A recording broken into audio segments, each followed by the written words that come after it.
Hello, hello, hello, everyone. Welcome to another live stream. My name is Grey Eagle, some pilot. I'm a real world A320 captain, bringing my love for aviation and flight simulation out together for all you wonderful people out there. How's everyone doing today? We have a slight little change up here. Instead of doing an evening stream, I'm doing a midday stream. Hopefully not too inconvenient of a time for anyone out there. Watch it now, watch it later, doesn't matter to me. As long as you have a good time watching along, that's all that I really do care about. This afternoon, we're going to be flying the Delta 777-200. Even though they retired theirs, we're still going to be flying it. We're going to go from LA to Salt Lake City there. This is going to be take 2 on the 777-200 since take 1 was an epic failure of a landing. So hopefully take 2 can get a little bit of a redemption there. We're here on the gate here in Los Angeles. We do have a VATSIM controller online, so hopefully we'll have a little bit of ATC coverage this morning on the way on out to Salt Lake City. Running real time, real weather, so we'll have the sun in our eyes the entire way out to Salt Lake City there. But without any further ado, let's go ahead and get everything started. We'll hop on to the flight deck here. And we can go ahead and start by getting our FMC all set up. We'll import everything first. Let's go ahead and go down to our flight bag. We'll request our some brief data there. There we go. This all looks good. So we're done with that. We can go over here to ground operations.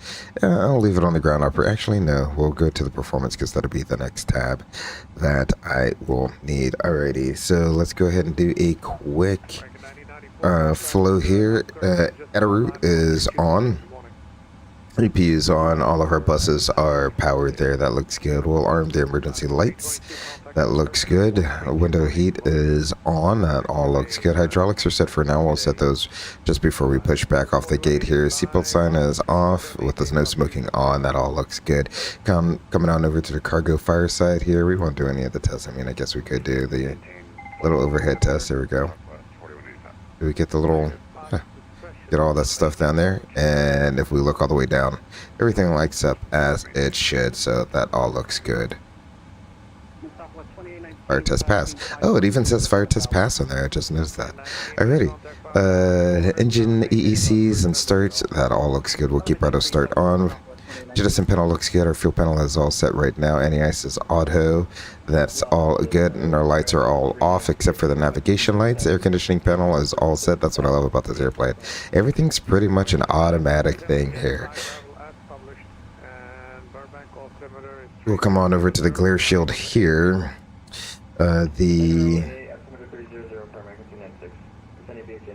The altimeter, let me go ahead and set the local altimeter. I think he said the altimeter is 3000. Yeah, 000. So there we go. We'll go ahead and set 300 there. Set once, twice, and thrice since it does it for all of them at the same time. That's good. We'll go to 10 nautical miles. We'll leave it on map mode for now. I'll go ahead and kick our flight directors on. Well, we don't have anything in there for it to LNAV onto yet, so kick the flight directors on. Let's check our hydraulics. That all looks good. Our gear, the tires, they all look good as well. Recall. That's what we have on the recall. I'll go ahead and cancel those, and we'll put the checklist up there. We'll do the same thing on the first officer side. 10 nautical miles. We'll leave it in map mode. Coming on down to the main instrument panel here, we have our PFD on the left, ND on the right. Our standby attitude indicator is aligned. Our standby instrumentations are aligned. Our ICAS displays are in the correct orientation, so that's all good. Gears down, we can go ahead and set that to RTO. On the first officer side, we have the ND on the left, PFD on the right. That looks good. Coming on down to the center pedestal here, both FMCs are functioning correctly. Let's go ahead and I'll select FMC current database, so that looks good. We'll come on down. Parking brake is set. That is a good. Engine fuel controls are in the cutoff position. Both of the fire handles are stowed. We're up on COM 1 there. I currently have Los Angeles Center. Yeah, Los Angeles Center on the #1 radio. They're online, so we will be talking to them here momentarily. Coming on down. Center is on data. And the right hand side, we can go ahead and put 121.5 in there. We'll put guard on the standby frequency. There we go. And for now, I'll just switch you to. Well, now I have an ACARS message from air traffic control. So instead of setting 2000, I will set 7332. So we'll do that. So we'll set 7 3 3 2. There we go. Alrighty, so we got that on all the way there. That looks good. Alrighty, we can go ahead and get into setting up our FMC here. So we got our tablet out. One last thing. Now that I'm looking straight at the checklist, let's go ahead and check our oxygen. That checks good. Excellent. Let's go ahead and get into setting up our FMC. The database, we just looked at that. That is current. Let's go into our position init. We're going to go Los Angeles, KLAX. Go ahead and put that in there. We'll go to the next page. We'll grab the GPS position. Go to the previous page, insert that. Excellent. Let's go route. We will request from SimBrief. That looks good. We'll just quick set that, and we will quick set that. And then we can select that route. And it's requesting. Let it do its little thing right there. We got climb via the city except maintain 5,000 feet, so we'll put in 5,000 feet here.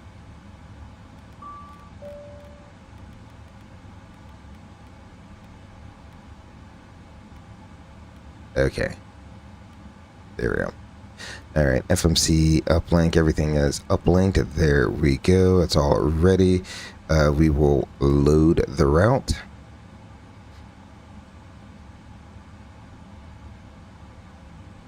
And I'll go ahead and click that. So we got our pre-flight. No, one item done on the pre-flight there. Excellent. I like to go ahead and activate it before I move off the page. Anyway, okay, so now let's go to departures and arrivals. He didn't give me a specific runway for departure. So for now, let's just, oh, no, we do. Expect 24 left. So that's what we'll do. Alrighty. So we'll put in 24 left. We're going to be on the Orca 5. Las Vegas transition. We'll execute that. We'll go back to the index. And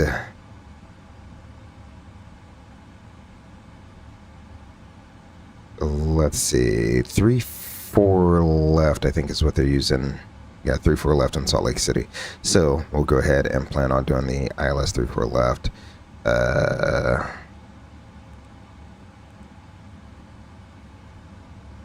Don't want to do the Queen transition. But we're going to be on the, where are you? The Queen 6? I think it's Queen 6. Alright, well there. MLF transition. There we go. I will insert that. Excellent. Let's go to the route page here. And if we look down here, Queens. Okay, so what I'll do is we'll step through the SID. Well, we'll just verify the route real quick. Next page, Orca 5 Las Vegas. That looks good. Quebec 70 to Blip. and then Quebec 842 to Winan, then direct MLF for the Queen 6. There, so direct MLF for the Queen 6. And then we got the approach in there. So if we look at our charts here, Orca 5, and we'll put you in plan. There we go. So it's going to be Delray at or below 3,000 feet. Yeah, at or below 3,000 feet. We'll step through that. Then we're going to get vectors back around the clipper at above 10,000 feet. That looks good. Then kegs between 13 and flight level 1900. Then Coop at or above 15,000 feet. Then we got Orca. Navy right there. And then Blazon, it looks like. And then lastly, Las Vegas. From there, that's where we pick up the airway. And we'll take that to Blip. The next airway will take us to Winan direct to MLF. MLF this is the transition. There we go. And we will... Oh. Yeah, we'll clean that up a little bit later. So that all looks good there.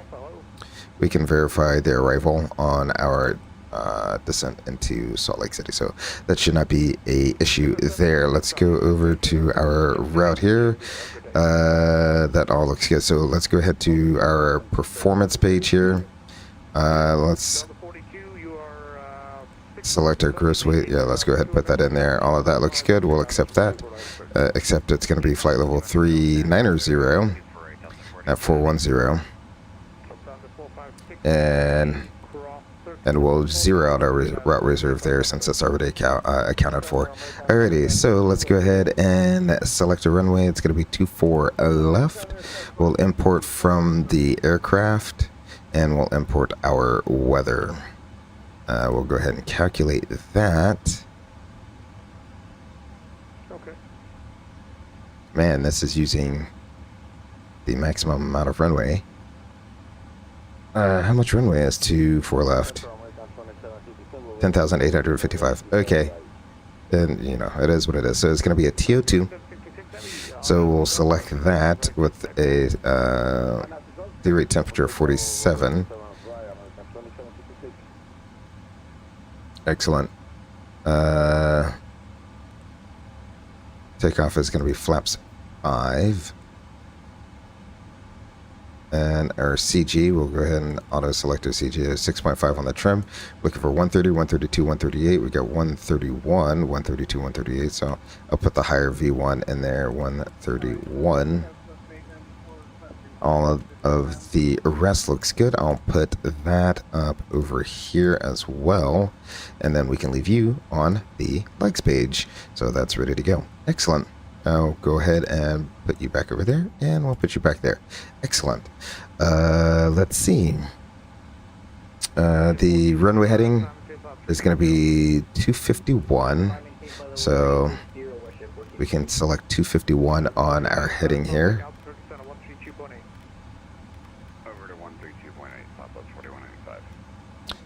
Alrighty, I'll put you back in map mode. We'll put terrain on. That looks good. We got 5,000 feet. We have LNAV, VNAV, although we'll really be doing heading, so I really should be in heading, but that's okay. Alrighty. We can go ahead and do a real quick briefing. So we'll turn to our Ghost FO over here and ask him if he's ready for a brief and any threats that he have. Which are really no major threats other than probably taxiing out around here. Should be straightforward. Kilo Echo down to the N. Flaps 5. Takeoff 2. D rate. Standard reject considerations. Do you have any questions about what we reject for? No. Alrighty. In the event that we do lose an engine after V1, we'll continue straight ahead over the ocean to about 4,000 feet. We'll clean up the aircraft. Work the problem and then make a return plan to either 24 left or 25.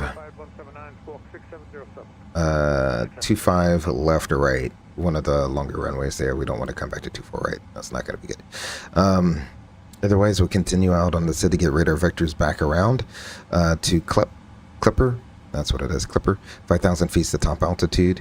We have departure frequency, which is LA Center, 126525. And we got a squawk at 7332 in the box. Do you have anything you want to add to that? Nope. Excellent, excellent, excellent. We have Foggy Canadian coming in with the subscription. Thank you, thank you, thank you very much, Foggy Canadian. Really do appreciate you joining the channel, joining the community. Hopefully you're having a great day. Really do appreciate it. Now that all of that's all said and done, we have the briefing out of the way. Let's go ahead and get some things done up here on the overhead panel. Let's go ahead and get rid of you for now. We'll turn on our hydraulics, get the fuel pumps going, get the beacon on, seatbelt sign on. For one last time, we shall recall. That looks good. And we can verify this last item here. Flight instruments, we have a heading 251 and the altimeter is 3000. We'll go ahead and select that. Before start, the flight deck door is closed, passenger signs are on. MCP, we have a V2, I forgot to set V2 plus 15, so that's going to be 153.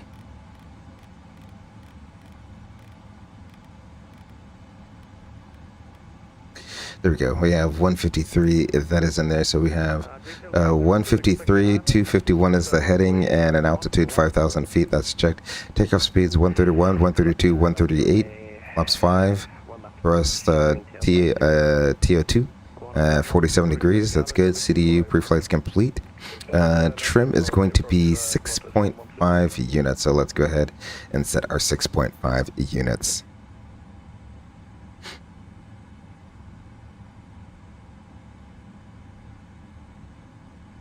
It takes forever for anything to move on this. I was noticing how long it takes the flaps to move.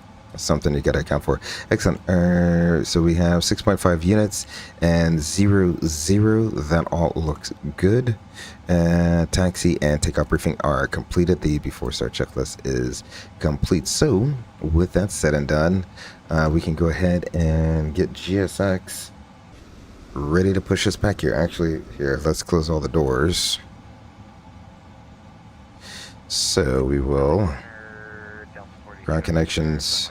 Let's go ahead and release all doors, close all ground connections. We'll remove the chocks. Excellent. Back the doors, and we will arm all. We'll go outside and let's get GSX to prepare for pushback and departure. There we go.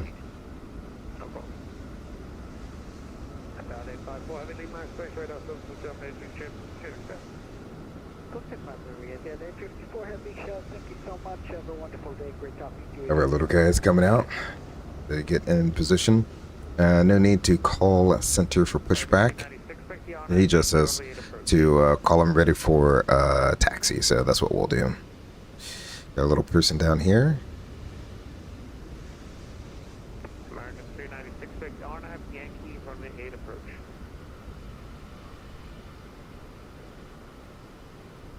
I've never worked on a 777 before,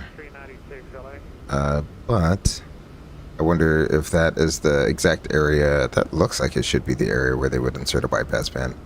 I'm sure PMDG did right by that, or GSX. I don't know who decides where the pin goes, but I'm sure someone has to tell GSX where to stick the pin.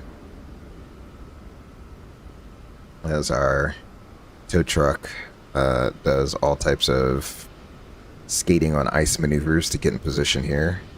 Just knock her over with the tow bar there. There you go. No one saw that, right? So what they'll usually do is show you, it's gonna pump that up. Okay. Oh, I guess that's a locking gear. So usually these tires, that's really good detail there, will be off the ground during pushback. I wonder if that's what she's about to do now. Oh, oh, cool. They did get that little detail. All right. There we go. We'll go nose to the left since we're going too far. And, oh, I gotta be in, I'm in drone mode. Let me go ahead. Yeah, and we got Hawthorne weather, wind calm, visibility stands got to altimeter 3000. Alrighty. All engines are clear. We're clear to start at will. So, what I'll do is, we go up top. We got auto, start, start. And let's see if we can hear some startup sound, shall we? They called you 4 times, sir. Expect you on have Yankee runway 8 approach. Expect the RNAV Yankee 8 approach. American 396. Slope down to 456 heavy. Confirm you're on 24 right and 725 left. Slope down to 456 heavy. I'm on 24 right. Okay. Well, let me know next time. We're found the 456 heavy, wind 1003, probably 24 right, clear land.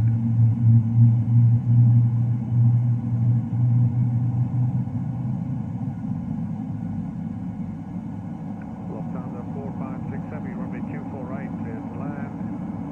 Very 24 right, clear land.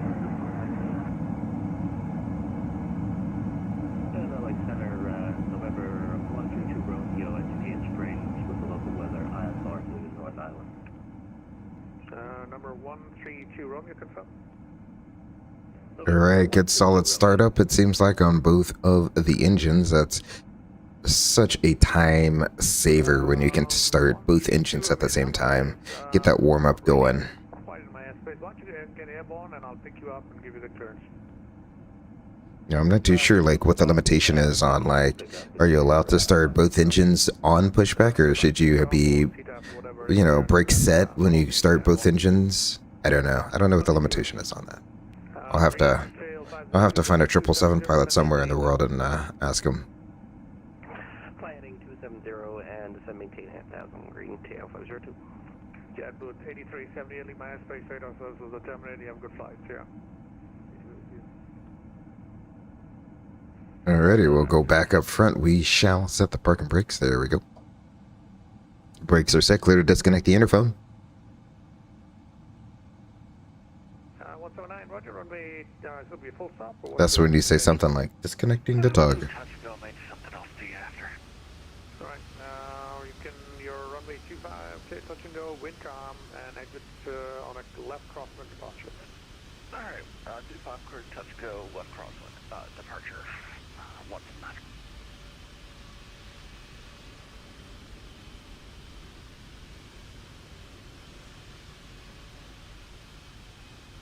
What a big, beautiful airplane this 777 is. Although, to be fair, I do like the A350. The looks of the A350 are just, it can't be beat.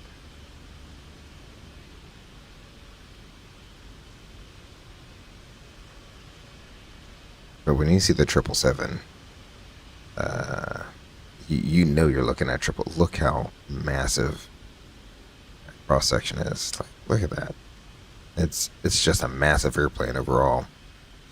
Alright, I think she's gonna give us the wave the pin off here on apparently the right side.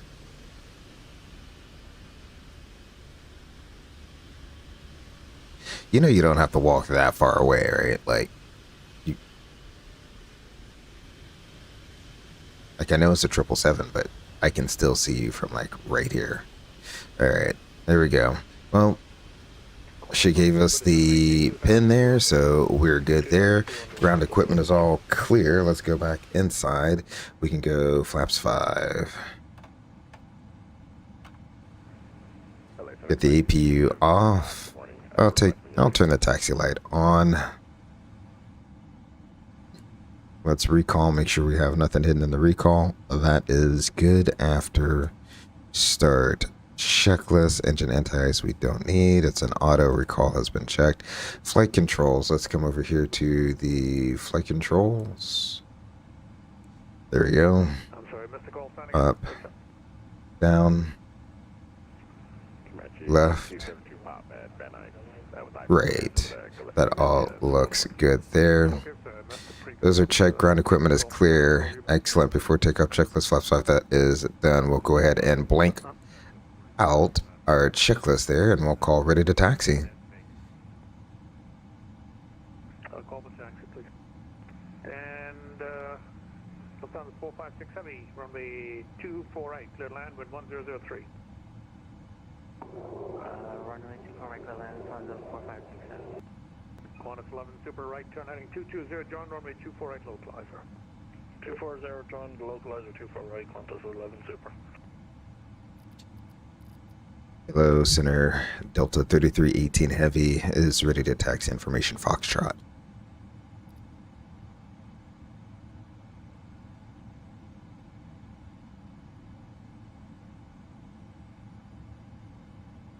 Delta 3318 Heavy, LA Santa, good morning, runway 24 left, taxi via Kilo Echo.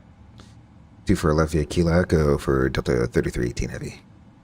Alrighty, so just like we briefed, we'll go straight ahead to Echo, turn right, and then we'll take that all the way down to the end. So, brakes are released. Give her a little bit of power, get her going. Or a lot of power. Qantas 11 Super, 4 miles from Mercy, There we go. 2,200 until established on the localizer, cleared Alice, runway 24 right approach. Maintain 2,200 till established and clear for the Alice 24 right approach, Qantas 11 Super. There we go. She's moving now. I'll move this over here. There we go. Tablet is in the position it should be. 156 Heavy at Vegas, spot 8 with Lima, ready for taxi. Virgin 158 Heavy, hello, runway 1 right, taxi full length via Bravo, Delta, cross runway 8 left. 1 right, full length, Bravo Delta, cross 8 left, Virgin 156 Heavy. LA Center, November 58179 with request. Go ahead. Number 58179 request. Beautiful day out on the California coast here. Cruise clearance available. Should hopefully get a good view of the shoreline as we make our turn back around to Clipper.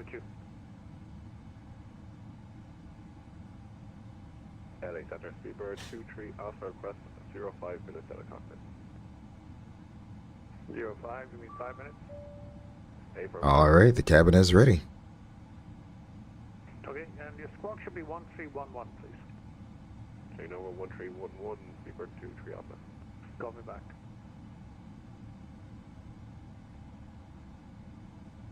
Number 6272 Papa, cleared Gillespie Field as file, maintain 9000, departure frequency 126.52, squawk 4717.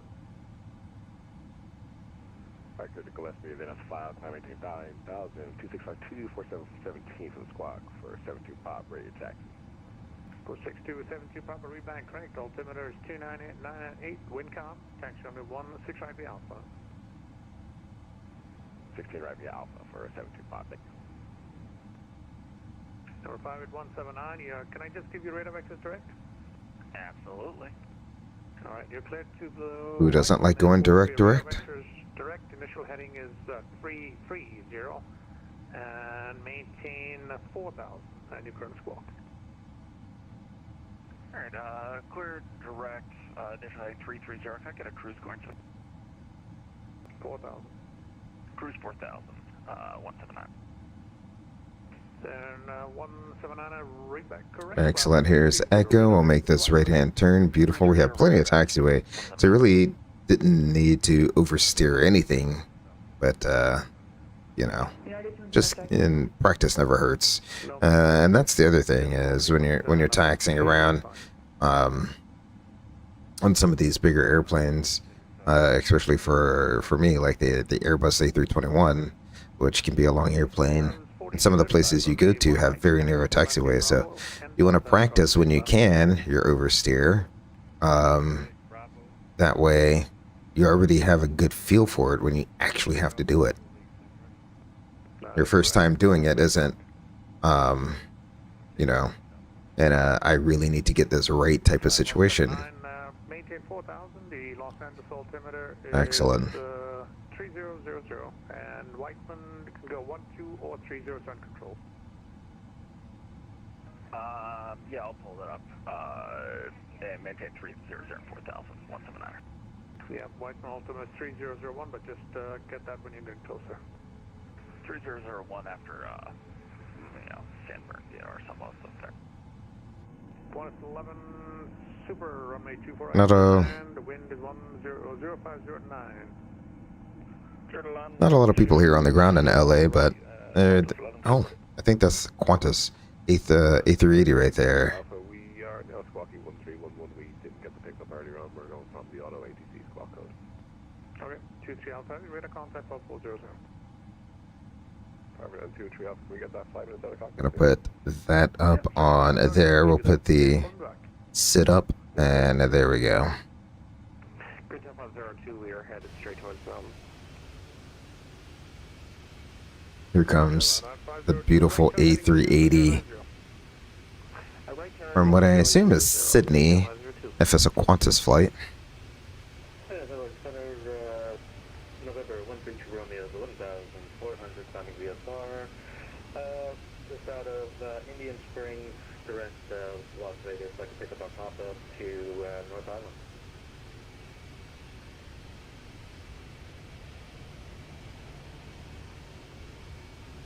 United returning to IFR Sands to Houston with Foxtrot.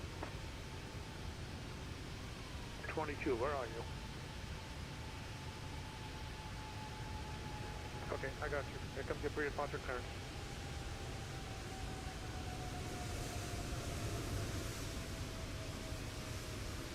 November 132 Romeo. He's got no gear, but 13,400. You're cleared to North Island via. he did it. There we go. Direct Palm Springs, direct Mission Bay, maintain flight number 380. Beautiful. And squawk 4705. That airplane is so massive when it's up in the air. You're like, there's no way it's flying right now. It's literally standing still, even though it's going, 250 knots. Mission Bay, the North Island. Maintain 380, squawk 4705. Oh, Romeo, read back correct. that was weird. American 396 crosses Wabbit at 6,000, clear for the R9 Yankee runway 8 approach. Cross Wabbit at 6,000, clear for the RNAV 8 Yankee approach. Just waiting. He might clear this guy to cross 24 left before he clears us to take off.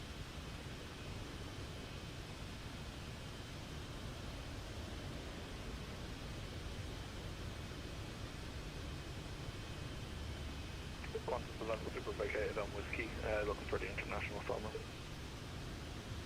Qantas 11, hold short. And that retail 502, turn left heading 040. Left turn 040, green tail 502. Qantas 11 Super cross number 24 left, turn left on Echo, and catch the block. Left, cross 24 left, left on Echo, and then to park, Qantas 11 Super. I wonder if I have to call him to let him know we're ready for departure. Virgin 156, short of 1 right, ready for takeoff. Probably. That's probably the case. That's all right.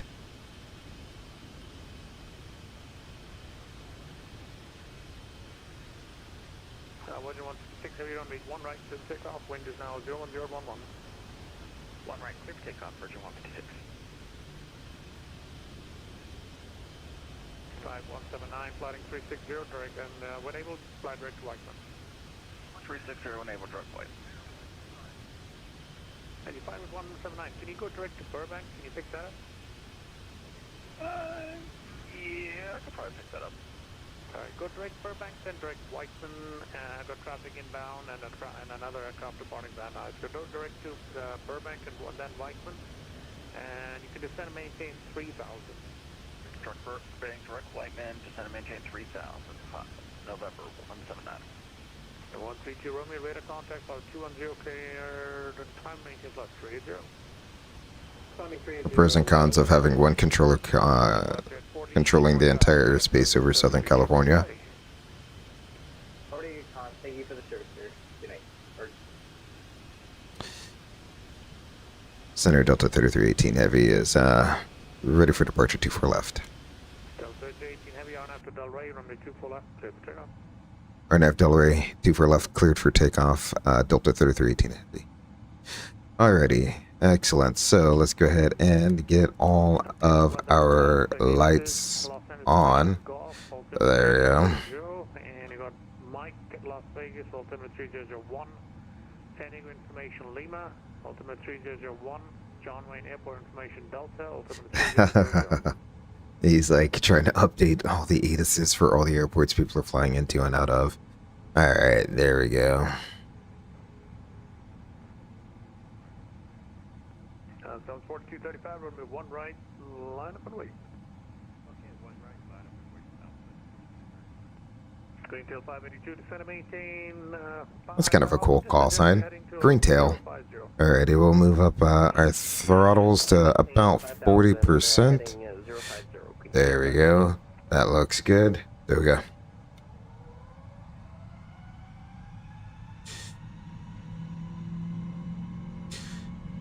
Thrust set. 80 knots. Checked.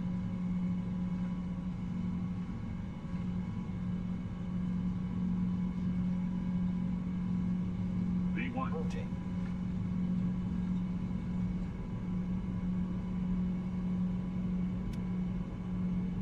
Positive rate of climb. You're up.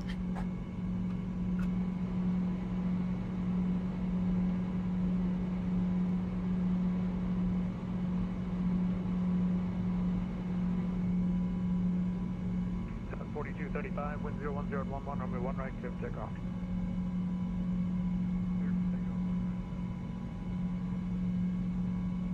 Green tail 50. Alrighty, we'll get autopilot. Oh, the autopilot on. Excellent. We're at flaps 5 maneuvering, so we'll go flaps 1.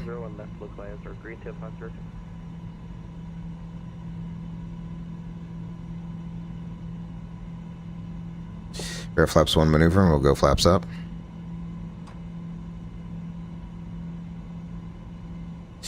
Enable next altitude. That seems perfectly fine. Center Delta 3318 Heavy 2,500 climbing 5,000 feet on the Orca 5.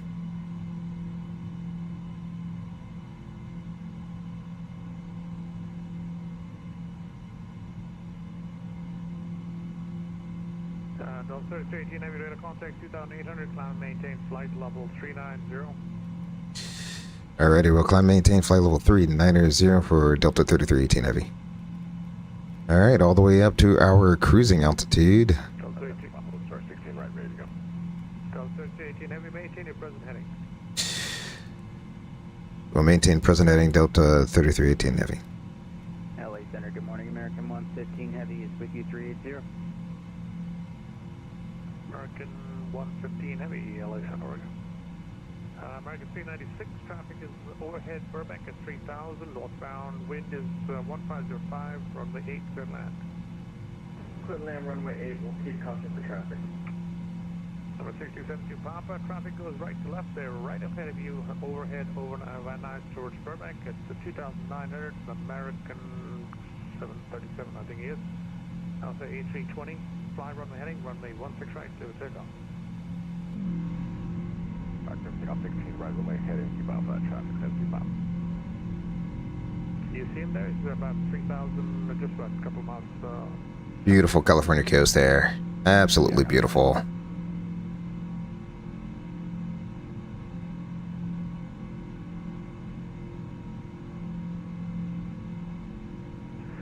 Green tail 502 on the localizer.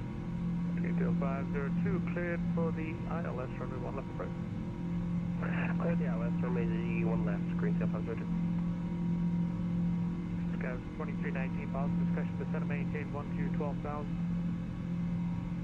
Discretion down to 12,000, Scouts 2319. Sorry, 319, the Fresno, sorry, the basis field altimeter 300. He does know I want to go the other direction, right? 3006. Eventually I would like to go the other direction. Not even on the map anymore.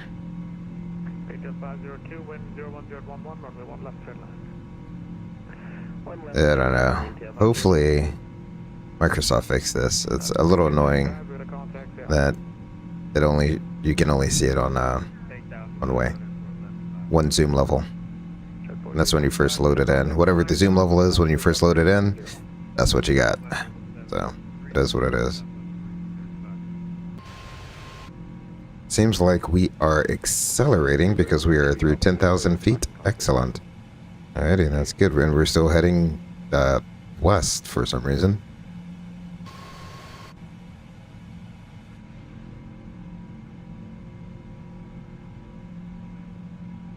Los Angeles Center, good morning. UPS 2185, heavy 8 Ontario, radio taxi. 58179, the field site, 12 o'clock, about 3 miles. Hey, firm. Like, there's not that much traffic coming into and out of the LA area. That's alright.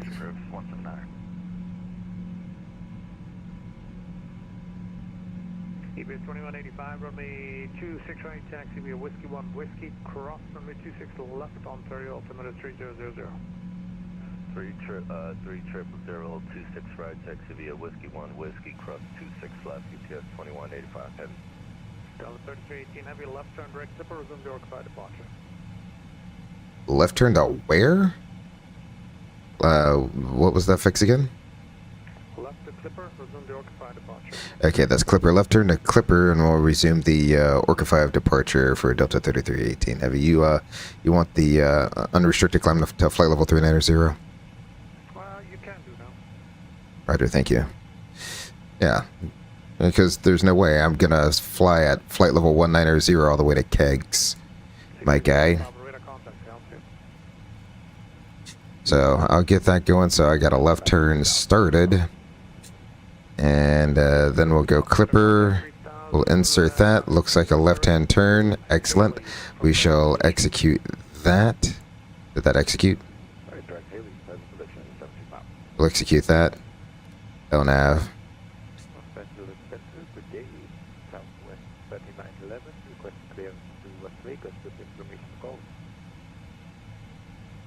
We'll see. If it stops at 19, I'll probably do, I don't know how to do like an alt intervene here, but I'll figure it out.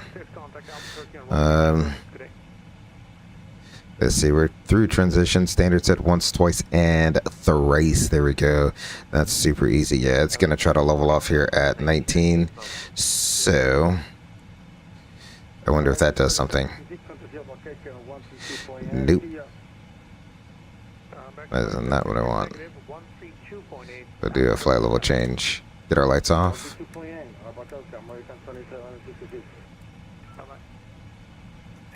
There we go. We are in that turn. Let's see if we can see some of that coastline. Oh, we're much further from the coast than I thought we'd be.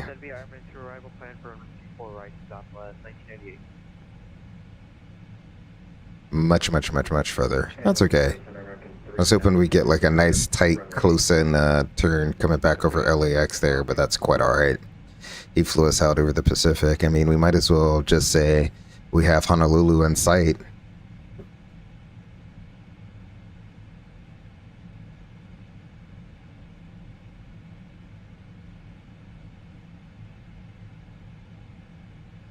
For 627 to Papa, Los Angeles, altimeter 3000.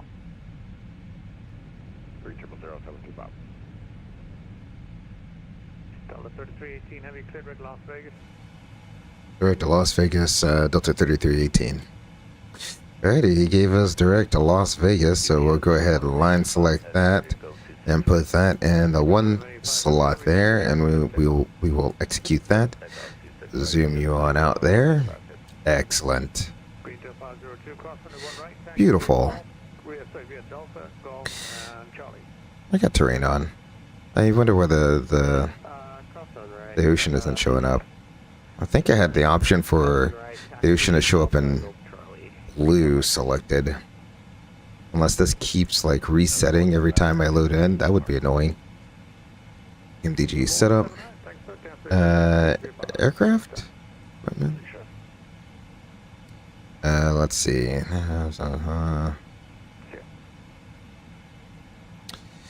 Yeah, it keeps resetting a bunch of stuff. That's super annoying. Because I usually have all of this is 1,000 feet. Usually, this is weird. I don't really care about the Wi-Fi. I mean, why not? Let's put the Wi-Fi on. If you want, okay. So the callouts are still. The callouts are still there. Oh, he said sender's gonna close in 2 minutes. All right, 1228. There we go. All right, so these all look fine.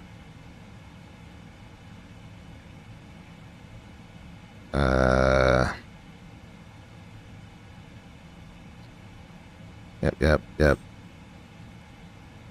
Okay, so that all looks good. I want options. Simulation.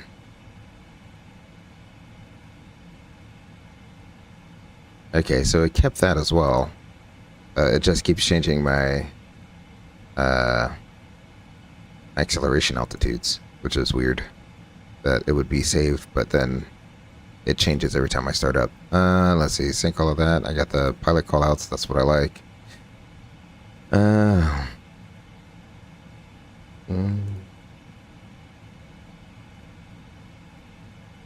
Yeah. All right. I thought I forgot what it was. I thought simulation. Nope. I thought I had. Is it under displays? Where it's like terrain, water, and cyan or something like that. Yeah. UPS 2185 heavy is at 2.5, climbing to 10,000. Equipment. Oh well, I'm not gonna spend the entire flight trying to find it, but I figured it would show the terrain, the water and cyan. It is what it is. It's just cool. And it's cool to look at colors. I like colors. Colors are fun. There we go. All aircraft change to advisory frequency or CTAP frequencies on the ground in your airspace. See you then. Bye-bye. Alrighty. He is gone, so we shall go ahead and go over to 122.8. While I'm there,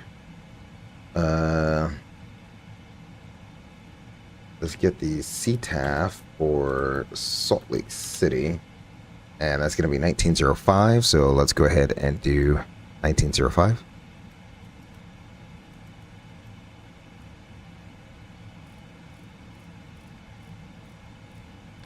Put that in the standby. There we go.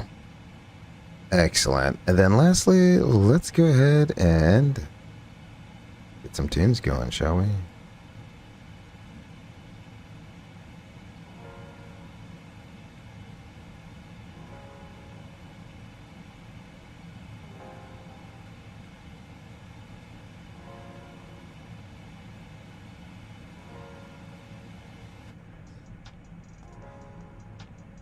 Went back over the coast, the beautiful mountains. The terrain just looks so good in 2024. I mean, it looks good in 2020 too.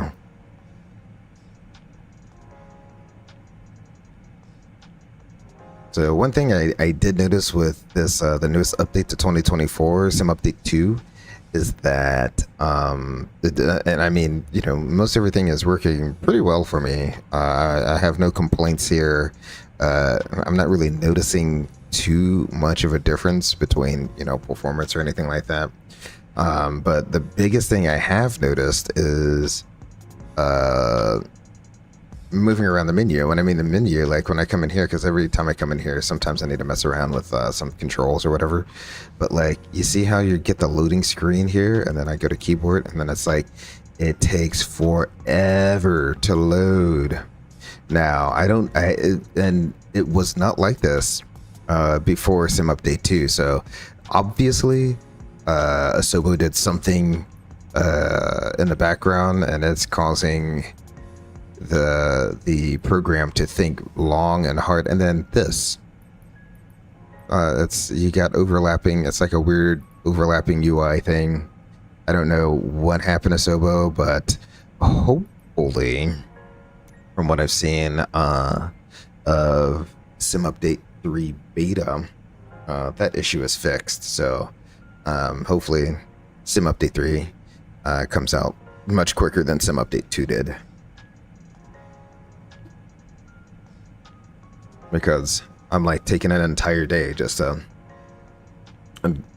click on a new control to bind something.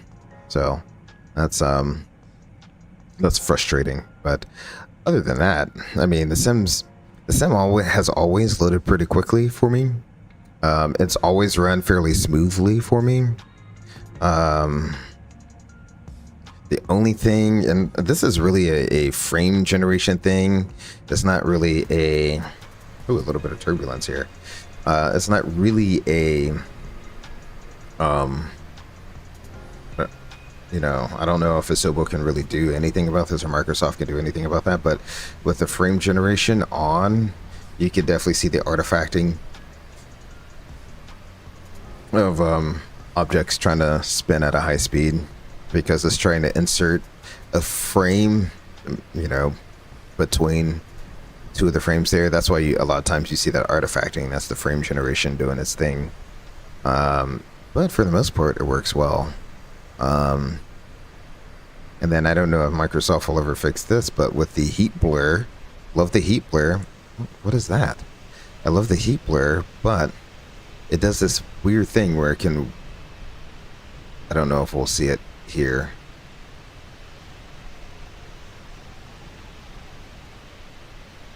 You really can't even see the heat blur. So maybe when we land in Salt Lake City, I'll be able to show you. But it does this weird thing where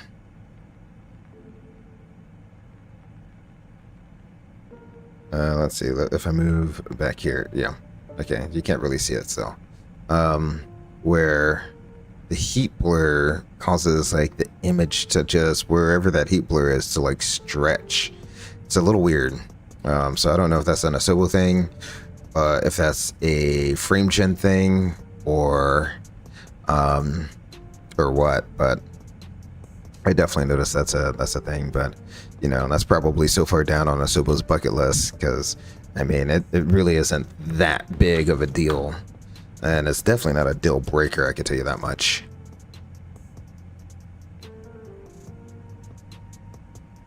Oh, I didn't do the after takeoff checklist before. Checklist here starts yelling at me. So after takeoff, landing gear is up, flaps are up. That's good.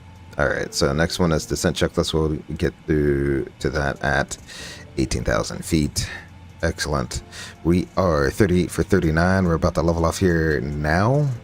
Let's see if we will get any turbulence. Seems fine thus far. That's weird.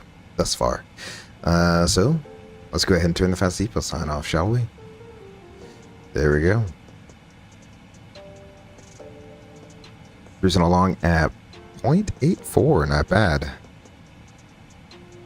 See, a lot of people think that like they're gonna go straight up to flight level 410 and rip it up at like 0.8687. You're like, no, you're not. You're gonna get your best speed in like the mid 30s. That's gonna be like your best Mach speed, and then from there it goes back down. So yeah, you'll go it up to 410, but you're only gonna break, you know, 8.1 or 8.2 max. That's why, and it really does depend on your weight. Like, we have the weight to go up to 410, but if we were heavier, we definitely wouldn't have that weight to go up there. We wouldn't have the speed margin to go up there. You don't want to get up there where the air is too thin. And now the speed starts creeping up. This speed comes down as you climb, but also this speed starts creeping up. The heavier you are and the higher you go, you know, the speed starts creeping up. So you don't want to be stuck where you only have, and you can get yourself in a situation if you're not paying attention, where you have a 10 knot spread between this hook and that hook. And that's what we call coffin corner, because if something happens, you can't slow down because you'll stall, but you don't want to speed up because you'll overspeed. I mean, the only right answer is to speed up and overspeed the aircraft, because whatever you do, you never want to stall the aircraft. So the right answer would just take the L, speed up, do a slight overspeed while you're in the descent, and then as you start descending, you'll get a little bit more airspeed. Then you can bleed back off that airspeed, but you don't want to ever get in a situation like that. That's why I don't know how to read these pages in a Boeing, but that's why you have your optimal, max, and recommended here. So recommended, flight level 390, optimal, flight level 410, and your max is 430. This is the absolute max we could take the airplane to. And that's when you get up to flight level 430, that's where the silk is going to start slowly coming up, and you don't want to be in that region. So you never want to go to your max. Always give yourself a little bit of a buffer whenever you're looking at what altitude. If right now, if ATC came on and said, hey, Delta 3318, can you go up to flight level 430 for traffic? I'd look at that and say, nope, I'm not going up there. Even though it says the max I can do is 430, why would I put myself in a position where I have, a 10-15 knot spread between overspeeding the aircraft and stalling the aircraft? You don't want to do that. So I could say we'll go up to 410, but that'd be it, So that is pretty readable, even for a lowly Airbus pilot like myself. Oh, the other thing I've been messing with this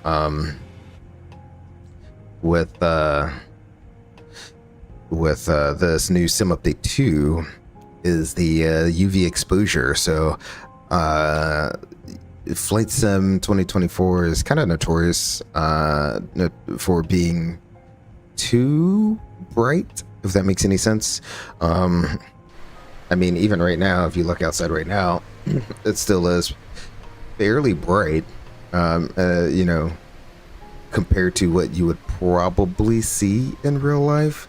But with Sim Update 2, they added a feature that will allow you to adjust the UV exposure. So I turned it down. I think I have mine's at like negative 0.15 or something like that.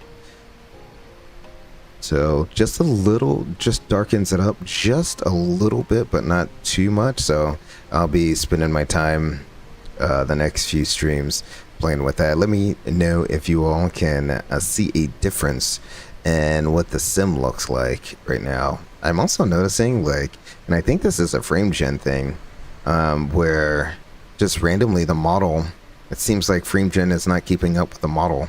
So I'm getting some tearing in the frame gen, as the ghost frame is kind of lagging behind what the model is actually doing. So I don't know if you noticed that as well as I was panning this drone camera around. Hopefully it's not a screen latency issue. Maybe it is. But I have NVIDIA Reflex on, so I have a low latency or whatever it is on. I think it's NVIDIA Reflex, so it shouldn't be a latency issue, but maybe it is. Let's see if we can get a good picture right here.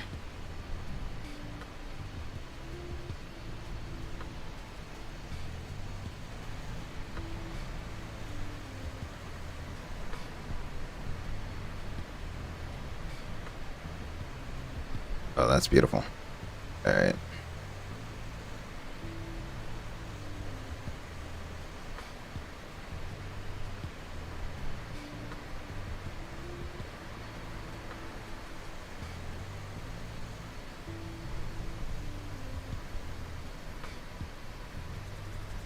Yeah, you see that? That little tear right there. I don't know, frame gen is doing something weird in the background, because it definitely looks worse than it used to, right? So you can, even the engines look way worse than they used to. I don't know. That just looks bad. It used to happen every once in a while, before Sim Update 2. And when I say once in a while, like, yeah, it was happening all the time, but you barely noticed it. This, you can't not notice it. Very interesting. So we'll just hide it. Shh. Don't look in the engines and you'll never notice the frame generation is on.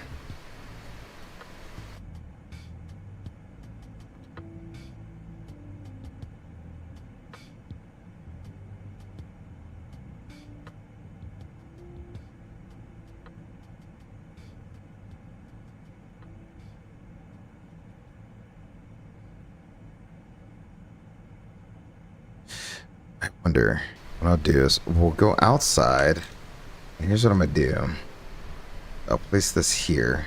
Then I'm gonna click off the screen. Just running a little impromptu test here. I'm gonna click off the screen. That usually, yeah, that usually turns frame gen off when you click off screen. And so yeah, that's definitely a frame gen issue. Then frame gen, it just looks so bad.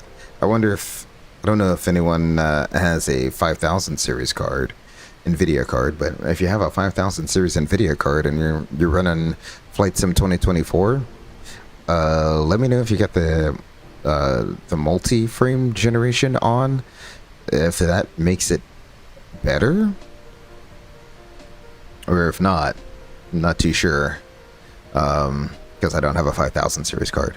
So I wonder if using multi-frame generation actually helps it out a little bit more, but I mean, you're getting an extra one more frame. Is it one or two more frames than you would with a regular frame gen?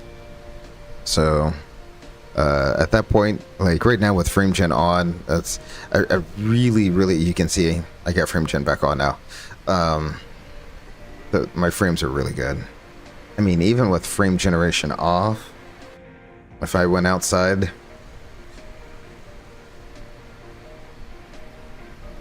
I mean,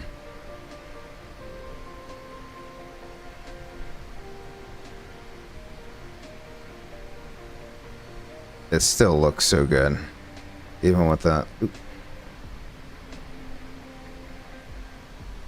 Even with the frame generation off, it still runs very smoothly. I can't really see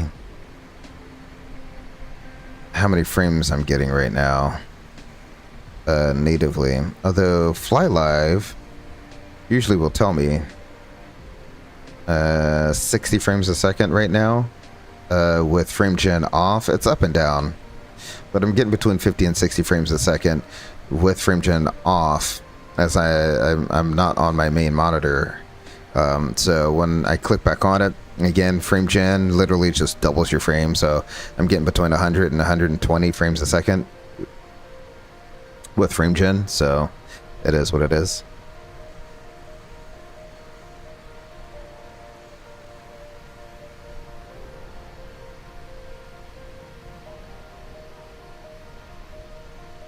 And to be honest, I would be happy with 30 frames a second with no frame gen on.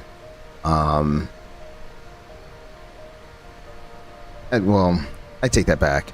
I don't know if I could go backwards. Let me put it like that. I don't know if I'd be able to go backwards simply because I'm so used to having really good frames now. Before I upgraded my system on Microsoft Flight Simulator 2020, I was running, and I didn't even did I have a 4K monitor? Yes, I did. I actually did buy a 4K monitor just for Flight Sim 2020, and I didn't have a 4K capable card either. I had a 1070 Ti, and yeah, that was a huge jump, going from a 1070 Ti to a 4090. And I was trying to run it in 4K. I actually had to scale down the resolution just to get better frames. But I was trying to get as close to 4K as possible. And I was running at about 25 to 30 frames a second. And depending on where I was flying or what I was flying, in some cases, I could dip down into like the low 20s. like 19, 20 frames a second. And me coming from X-Plane, where like you never got a message until you never had to worry about anything until the frames in X-Plane got down to 19. Then I'd be like, hey guy, you might want to do something about your frames. So I always saw like, oh, anything above 20, I'm doing good. And here I am at 120 frames a second, and I'm like, I don't know if I could go back to 20 frames a second anymore.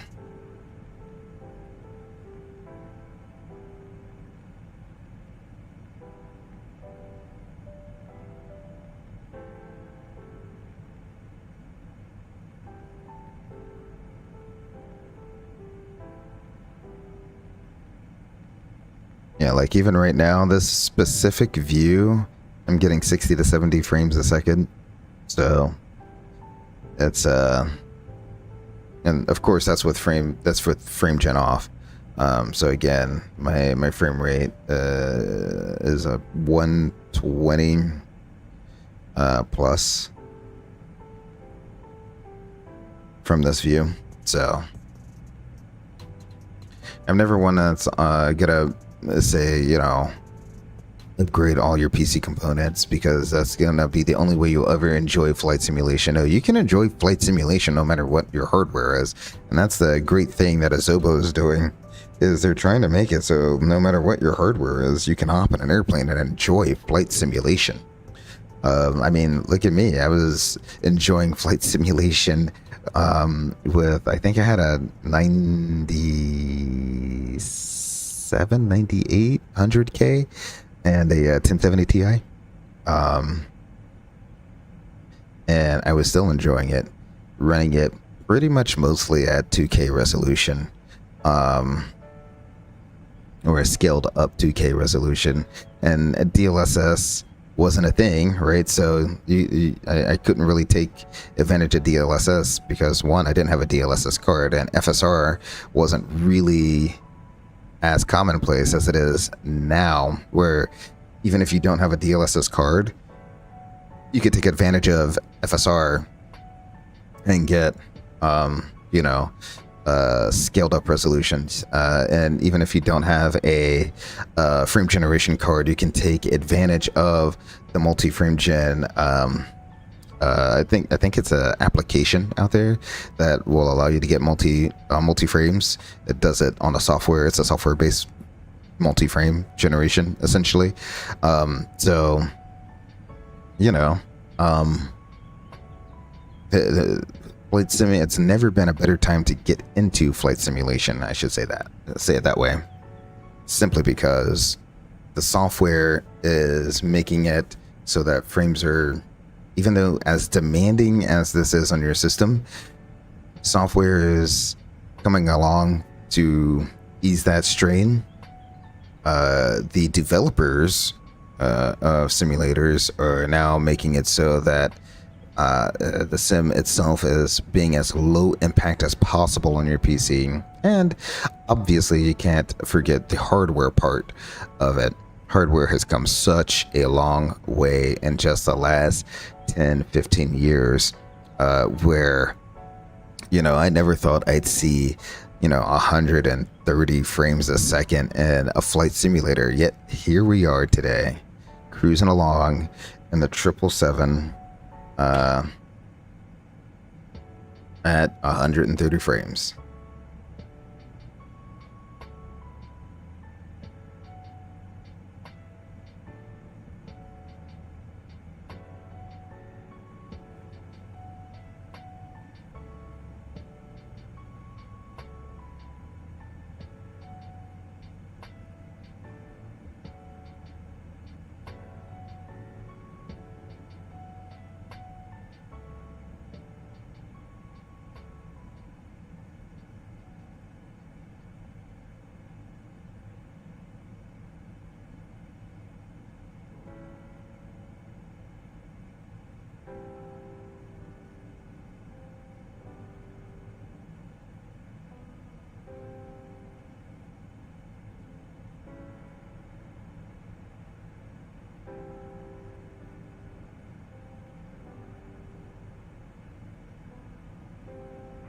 Traffic, November 11 towards the travel passenger number 1, flying test.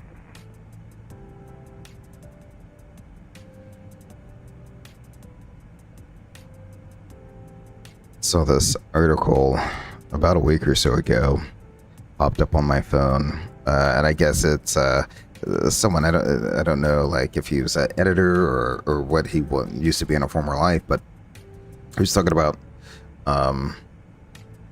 you know, going back and talking to some of his buddies that used to be pilots and asking them what they missed most about the job. And, you know, all of them say the same thing. They miss the flying. All the other stuff, you know, every job's going to have it, right? Every job's going to have its politics and you know, work drama and stuff like that. But once you take off and once you're in the air, just blasting around the country, the U.S., the world, everything just disappears. For a few hours, everything just disappears. And, you know, that was that's so true. You know, all the worries of the world kind of just disappear after you take off. And it's just you and blue sky. Well, not always blue sky, but you know what I'm saying.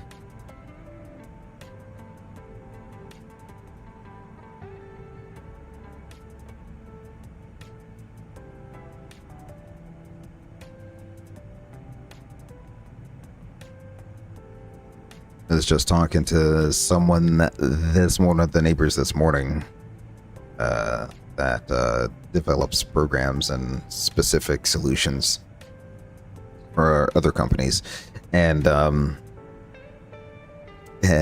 you know, some companies come to him and, you know, think that they have the most complex problem that they need to solve, and he's like, oh well, you don't need me, you need a server, that's what you need. And he's like, he was saying those cases, those are the boring cases. He really enjoys the difficult cases that take a lot of extra work and a lot of extra brain power to figure out, to make it bespoke to that one company or buyer or person or whatever it is. And he's like, yeah, you know, you hate the boring stuff. He looked at me, he was like, I'm sure you hate boring days too. And I looked at him and I was like, no. It's the exact opposite. We love the boring days. We like the days like today, where we look outside, right? And it's, you know, 10 clear and a million and calm ones, right? Those are the best days, because you get in the flight deck, you fly across the country, you know, you fly across the world, no hiccups, no incidents, no nothing. And when you get to where you're going, you get off the airplane and call it a day. Those are the good days. You don't want to have the day where, you know, I think this is Vegas. I wish this would load in quicker. So that's that rolling cash for you.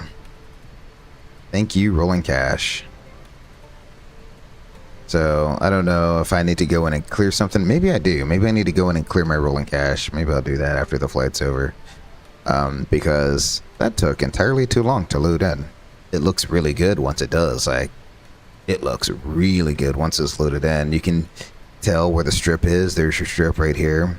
Absolutely beautiful. You can even see the fountain at the Bellagio right there.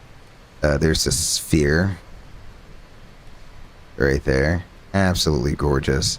But yeah, you don't look forward to you hate the days where you know, the flight attendant's complaining about this passenger, or another passenger has a medical issue. You have storms to navigate around. You barely have the fuel to do it.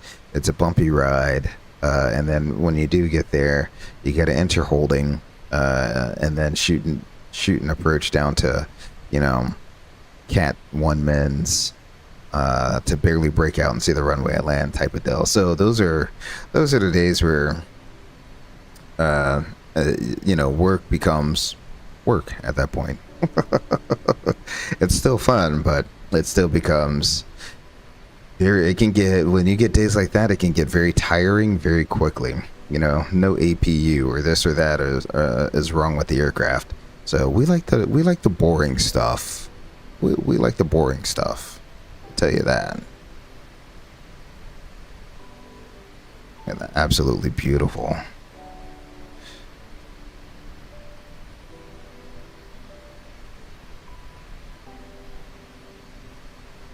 See if I can get a nice head-on screenshot here.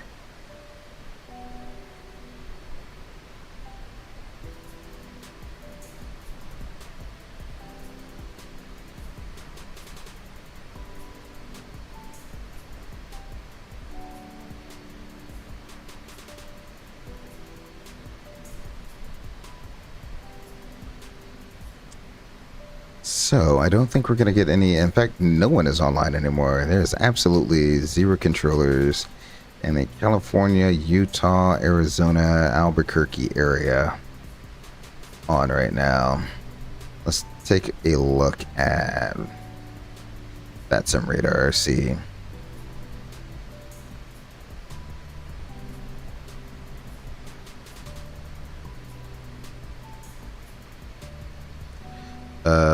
One controller in Denver, tower controller, and then I think someone up in Portland. Okay, tower controller. So you have a few tower controllers, but absolutely zero center controllers on, which is highly unusual because usually like New York Center or someone to be on. Ooh. Okay, so they got what do they call this? It's oceanic, but the oceanic sector on the US side. Shanwick isn't on there, which is who you'd be talking to over the ocean, is Shanwick. So it's kind of divided up. You got Shanwick on one side, I forget what the Canadian side is, and then a little further south I think it's like Santa Maria or something like that, if you're heading on the far south track going down into like Portugal or something like that. But really no one's online. That'll probably change around 5 o'clock this afternoon. Seems like that's when everyone tries to get on. I wouldn't understand why. You guys are getting home from work or something like that. I think that's why. Don't know that life. I do not know that life.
Let's go up front and do a little bit of preparation here for our arrival. So I'll put you back in plan. We'll bring the range all the way down to 10 nautical miles. We can bring our tablet back up here. That is doing me no favors. Thank you. Excellent. And let's go ahead and step through our arrival here. I missed something, or I must have done something right as we're turning. Okay, there we go. So we have Milford. That looks good. And Beaver. That also looks good. And then Delta. DTA Delta. Excellent.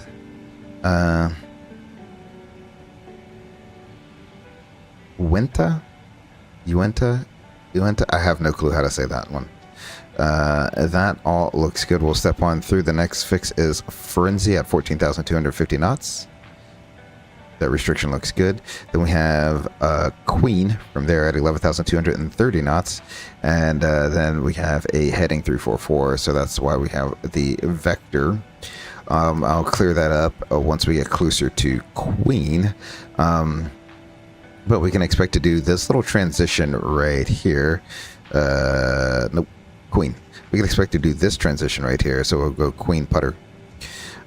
So putter is going to be at or above 10,000 feet. That looks good. And then you have Camry at or above 9,000 feet. And then Dunlop at or above 8,000 feet. And then Flag at or above 6,100 feet. Then we have the runway. That all looks good. Our missed approach will take us straight ahead to 4,800, then a left turn to 8,100. We'll proceed on out to Stacko and hold. That's over the lake there. That looks good. Engine failure procedure. We'll pretty much just do the published miss since that takes us out over the lake. That all looks good. Excellent. We shall... I'll put that back in map mode. We can zoom out a little bit. Now that I have done that, we can go ahead so I don't forget. Pre-select 6,100 feet.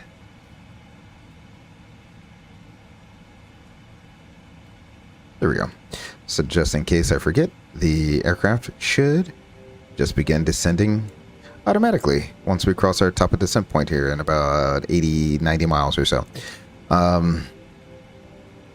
So we have reviewed the arrival there. Let me put in 4429. So we'll reset that. We'll go 44. It's going to be Barrow. So 44. Salt Lake City is so far up there. And that makes sense. It's right down the road from Denver.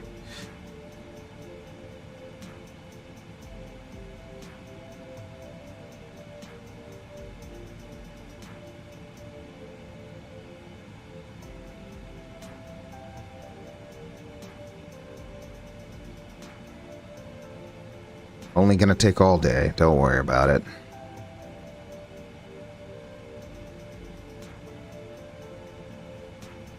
$44.29.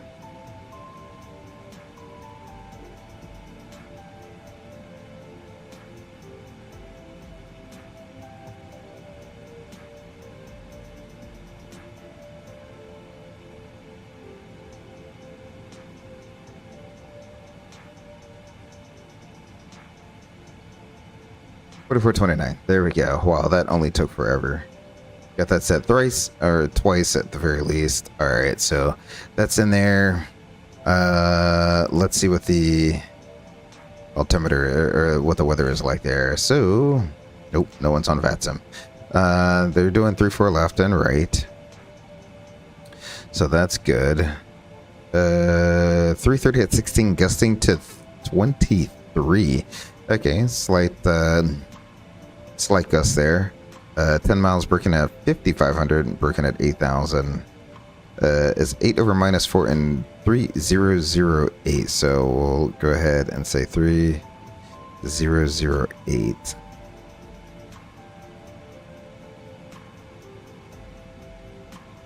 Okay. There we go. I still missed it. What? Why are we going by multiples of 2? I am doing one scroll of the wheel. Alright, there we go. Excellent. So 3-4. We have the minimums, we have the altimeter. Let's go ahead and look up the approach stuff here. Oop. Oh. I wonder if that's auto ATC. I was like, no one's online. Let's see. Los Angeles advises descend and maintain flight level 350. No separation services provided. Okay. Yeah. We will,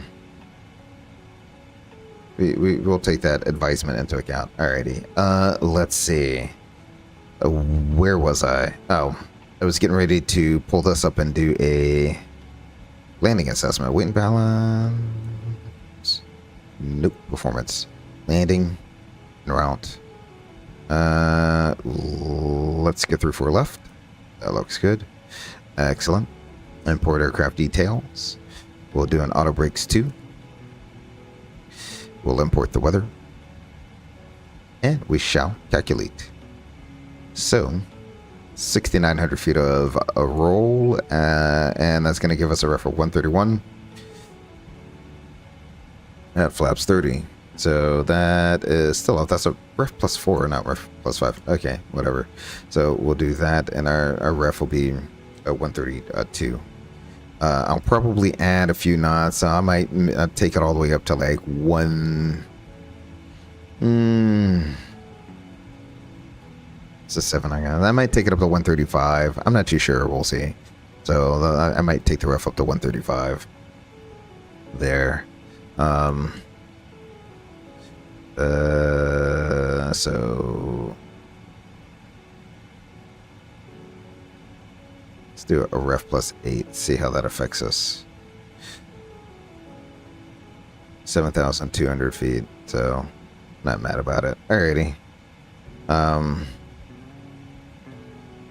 7,279 feet. All right, that looks good. So that's what we'll do. And then we got runway 34 left. That looks good. So that I know it has the correct runway in there, since tuning of the ILS is automatic in the 777. So that's good. Don't have to worry about that. Alrighty. And before we do forget about it, let's go ahead and brief up our Ghost FO over here. Are you ready for a briefing? Yep. What are your threats? The biggest threat is all this high terrain here, specifically the high terrain off to the east of the airport there. Yep. That's a big threat. There's no special engine procedure, engine out procedure for this, especially since we're going north. So we'll just do the published miss, and that takes us out over the Salt Lake there, and should keep us safe away from the mountains. All right, that sounds like a good plan. Have you had a chance to review the arrival? Yes, I have. Alrighty, well, we'll come in on the Queen 6 arrival. Our initial restriction here at Frenzy at 14,250 knots, and the bottom is going to be Queen at 11,230 knots. Plan on doing a visual, back it up with the ILS to runway 34 left. That's going to be 11-4, dated 14 February 25. That checks. We'll use flaps 30. Auto brakes will be set to 2.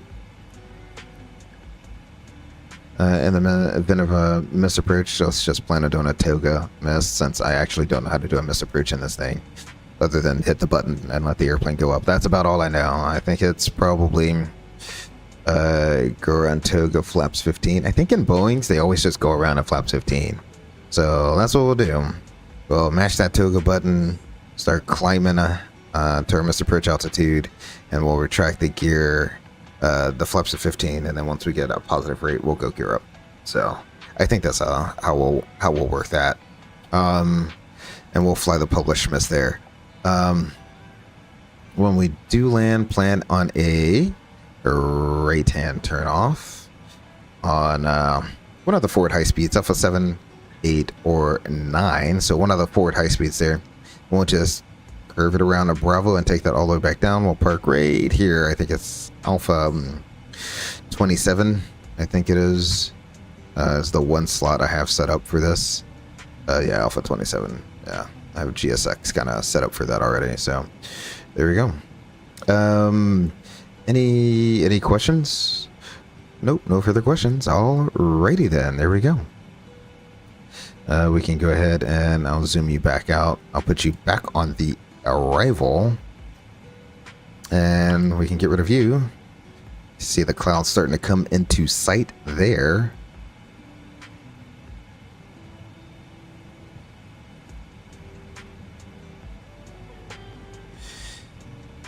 Oh, I never realized we weren't in VNAV. Wow.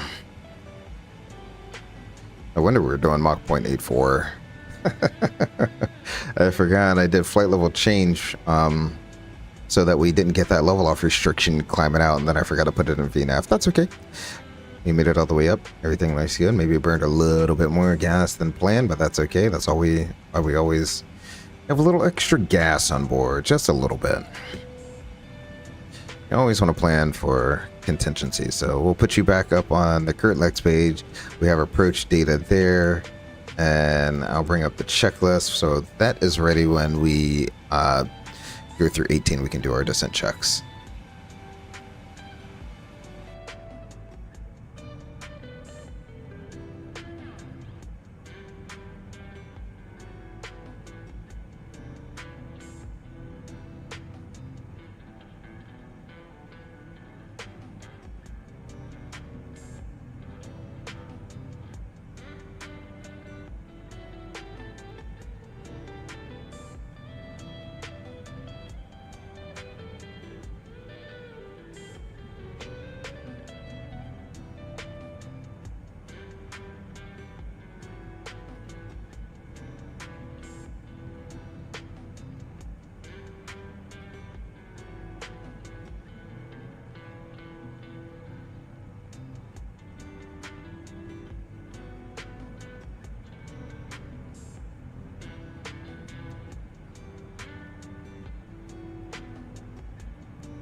Getting ready to cross Milford here. I wonder if Delta Airlines had that VOR renamed to be Delta, or if that's literally a Rover Delta somewhere. I guarantee you Delta had that VOR named Delta for a reason. Oh, no. Okay. Nope. That's the name of the town. It's called Delta. Okay.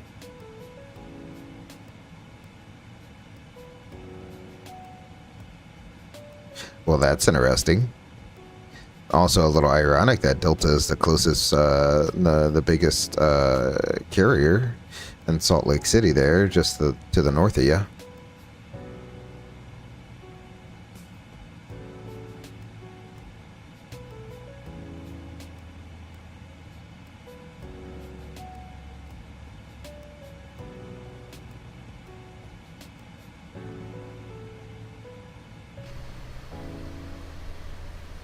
Bye bye, clear weather. Hello, clouds.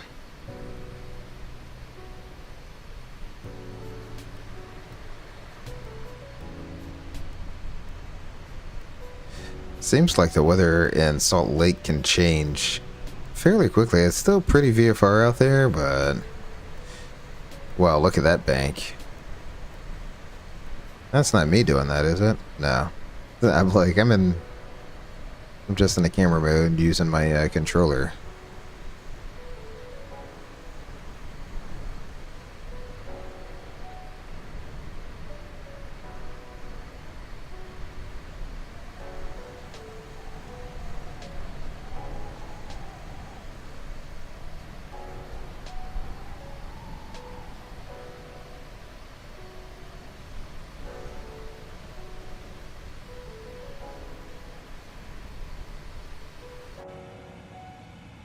Should be approaching the top of descent here in a few more miles. Let's see, how do I don't know how to read things on VNAV. 9 miles to be specific, there we go. 9 miles to top of descent. 1708Z. That's pretty much going to be right on time. There we go, I'll put the legs page back up. 6,100 feet is set. We have LNAV and VNAV, so all is looking right with the world.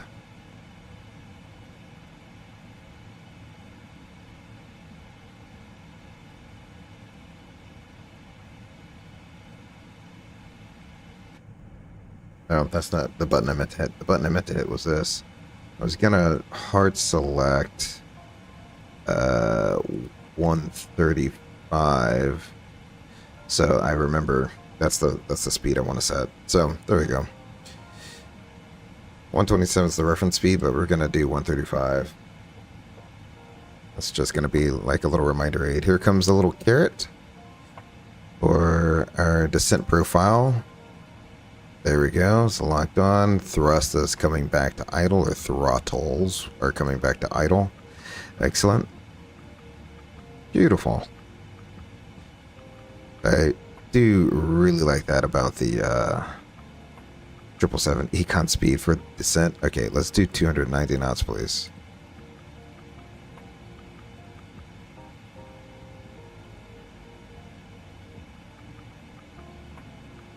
That's going to change things up just a little bit. As it tries to speed up to 290 knots. I don't know why it's trying to do 250 knots in the descent. I have no clue why. No. We'll just manually change that.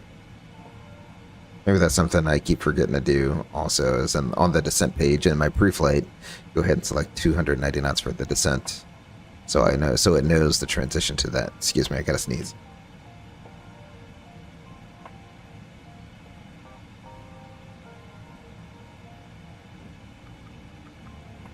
Ooh. Okay, there we go.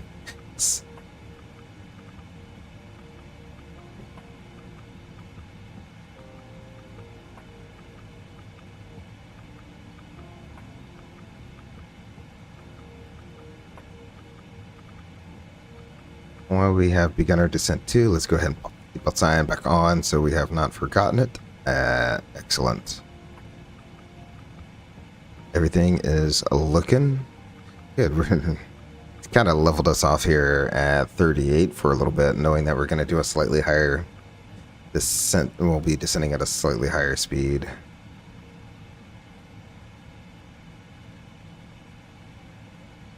All right. There we go. It will begin its descent all over again here.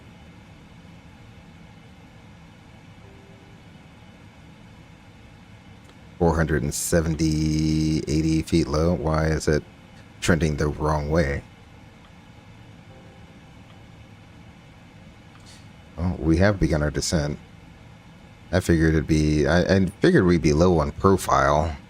This says we're about 500. Okay, it's about 516 feet in correcting. There we go. Excellent. I'm not too worried about it.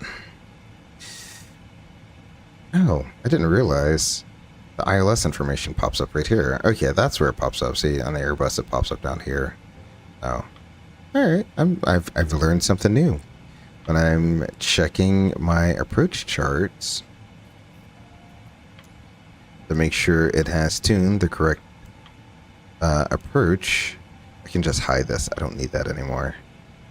We're looking for 11.9 and 344. There we go. And also it says DME with dash lines.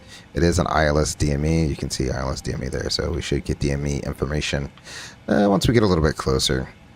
Alright. What are you trying to do, airplane? You're going to give me the drag required memo.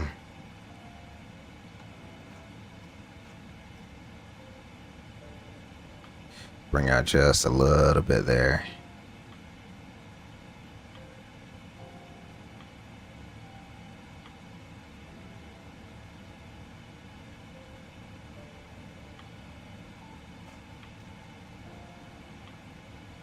Leave that in that detent. There we go. We reached 290 knots. We're still descending. That overspeed carrot is going to slowly move out of our way. That's really good. Excellent. Everything is going smoothly.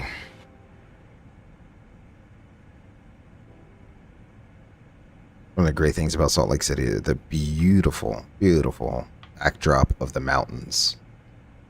Snow-capped mountains, especially when you get into like that fall, winter, springtime where there's actually snow on top of the mountains, so you get the snow-capped mountains.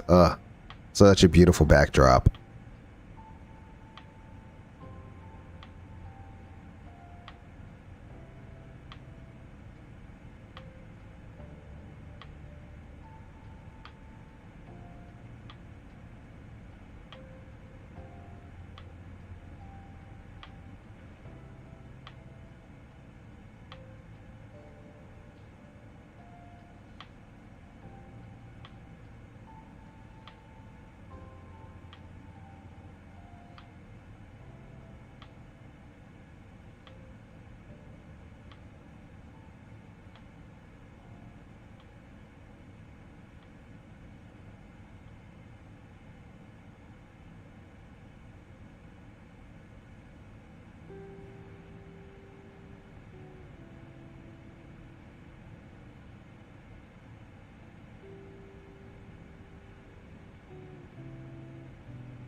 Alright, everything is still going quite well up front on the flight deck. I like to come up and check on it every once in a while, make sure it's still doing its thing. I'm not asking for more drag or less drag or whatever it needs there. So all is looking right with the world. Excellent.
That's not the button I wanted. There we go.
Alright, we're through 19,000. You know what? I'll set the flight attendants down early so we can have them prepare for landing. I don't know where the PA thing is, but I'll make the little PA. There we go. We'll pretend we made the PA to prepare for landing. And I'm going to zoom you in just a tad bit. Well, I'll zoom you back out. I like to see at least one more fix. There we go. Let's go to the overhead and get our lights back on again. Excellent. And we can go transition 3008. That's set once, twice, and thrice. Let's go ahead and double check our recall here. Nothing to be recalled. So let's do a descent checklist. Recall is checked. Notes are checked. Auto brake is 2. Landing data, get a VREF of 135 with a minimums of 4429. That's checked. Bridge briefing is completed. Descent checklist is complete. So we got the local altimeter. That's a weird checklist item. You can include that in the landing checklist. So landing checklist to go. So we'll go ahead and now I'll bring that back in just a little bit. Bring up our tablet. Yeah.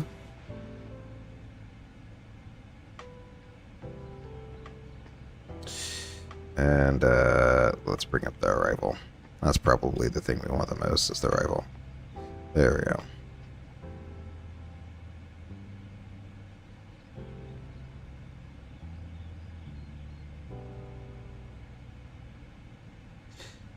With that, we can get rid of our in-flight entertainment. Excellent. Thank you, thank you, thank you. There we go. And I'll wait a little bit. You know what? Let's just go ahead and get it started. You can never get your replay started too early. Let's start recording our replay. We'll go ahead and see. Yeah, it'll be replay 1. There we go. And we are recording. Excellent. And of course, I think something happened with Sim Update 2 and Flight Sim Recorder. I think that's what it's called.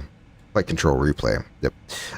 Something happened there. I wonder if there's going to be an update to Flight Control Replay. because I've noticed every time I want to start a recording, it like freezes for like, it seems like an eternity. I'm sure it's only like 5-10 seconds, but that's a long time. Let's go up front. Make sure we are on path and on speed to make this crossing restriction, which it doeth look like we are on path. We're probably about to level off here at 14,000. We'll be slowing up to 250 knots.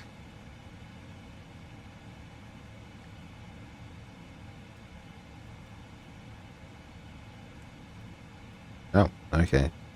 There we go. So I've taken back speed from the VNAV profile there. Excellent. Next restriction is 11 and 230 knots at Queen. So, yeah, and we have like 20 something miles to do that. So now what I will do is I'll come back to our legs page and we'll go from Queen to Putter. We'll go ahead and activate that. So that's good. So we should make these restrictions all the way in. Okay, cool. That all looks good. That way we'll be right on the ILS once we do get there. And speaking of ILSs, go ahead and arm the approach. So I got Loc and Glide Slope armed. We're currently in LNAV VNAV speed with the speed on hold. We get we're holding speed. So there we go. Or I guess the auto throttles are in hold. Interesting. It is what it is. Cabin is ready for a landing. There we go.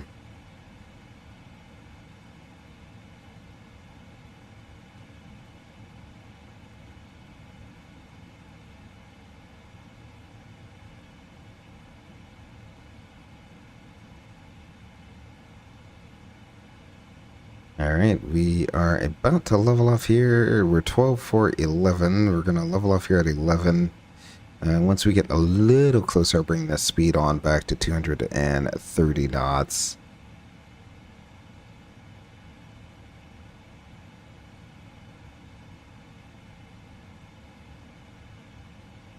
Not quite on the approach chart yet, so we'll leave this up for everyone to see. There we go. Reset my view. Excellent. We're pretty much below the clouds here. It's a little windy, but I mean, well, which I kind of expected to be a little windy with us descending into descending down towards some mountains here. So there we go. 11. It should hold 11 here, since that is the restriction. Now, the one thing that would be really nice, Boeing would actually have a for the altitude to show up that in a different color, kind of like how Airbus has a different color altitude for constraints that it's going to cross and hold and maintain. That way, I know that that's what the airplane's going to do. I mean, I guess there's a little bit of faith involved with this, but it'd be nice to know that, you know, if I have a, like in the Airbus, this magenta. Well, it'll pop up as a magenta thing. It'll show the next altitude restriction at the bottom of the window here, and then as it gets to restriction, it starts creeping up, and it will stop right there, right on 11. So that kind of is like another barrier to make sure, okay, the airplane is going to do what the airplane says it's going to do, versus like I just have to believe that the airplane's going to level off here at 11. It is what it is.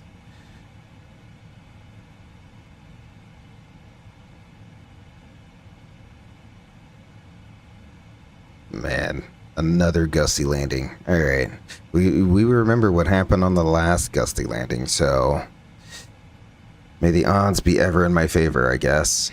We'll see. Not looking for it to be beautiful or pretty or greasy or butter. Just looking for it to be about in the touchdown zone. That's really all I can ask for.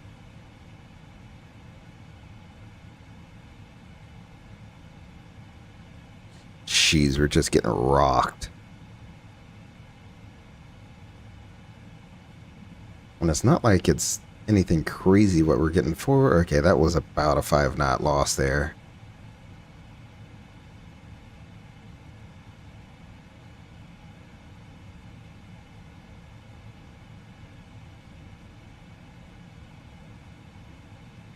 Man, we're just getting absolutely rocked right now.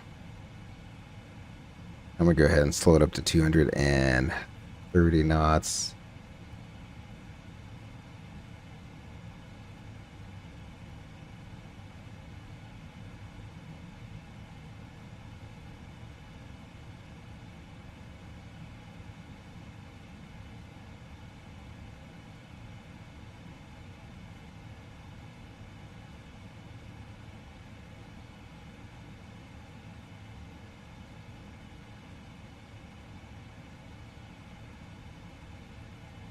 Man, I don't know.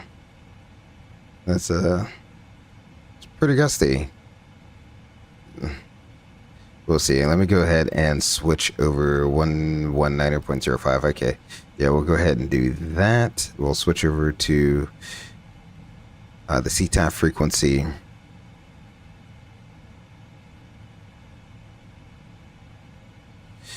We'll bring it back down because it's supposed to be like a max of 230 knots. So what we can do is we can bring it down to 210 knots there. Low capture, that looks good. In fact, let's bring it back to slat speed. How about that? So 207 knots.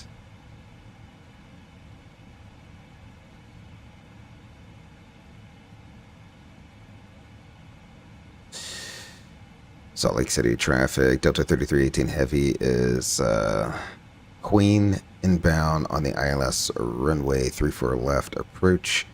Salt Lake City area traffic. Alrighty.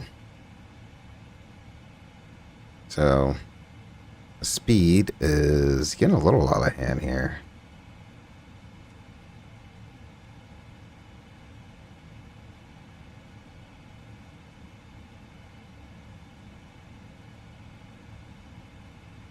Although the throttles aren't at idle. It's very interesting. Let's go ahead and slow you up even more. I want to make sure you come back to idle. Yeah.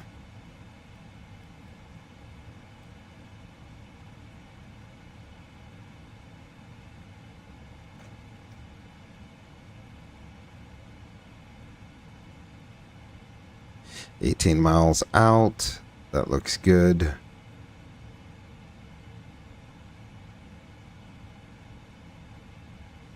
Look, I do have the airport in sight there, so that looks good. It's just kind of cloudy. It looks like a rain shaft right there. Wow, that's what a rain shaft will look like if I ever seen one.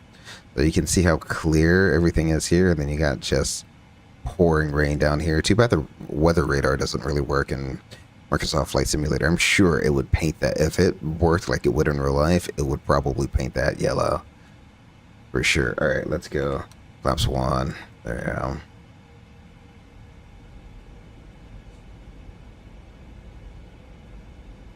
go. Excellent. We're getting there. And we are at flaps. We're pretty much at flaps 1 maneuvering speed. Flaps 5.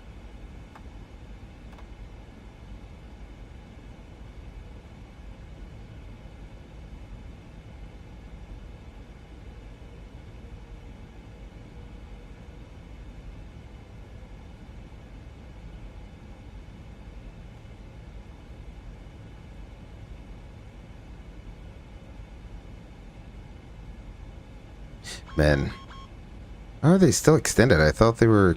Come on now. Alrighty, so now that we get that, let's select our next maneuvering speed here. That looks good.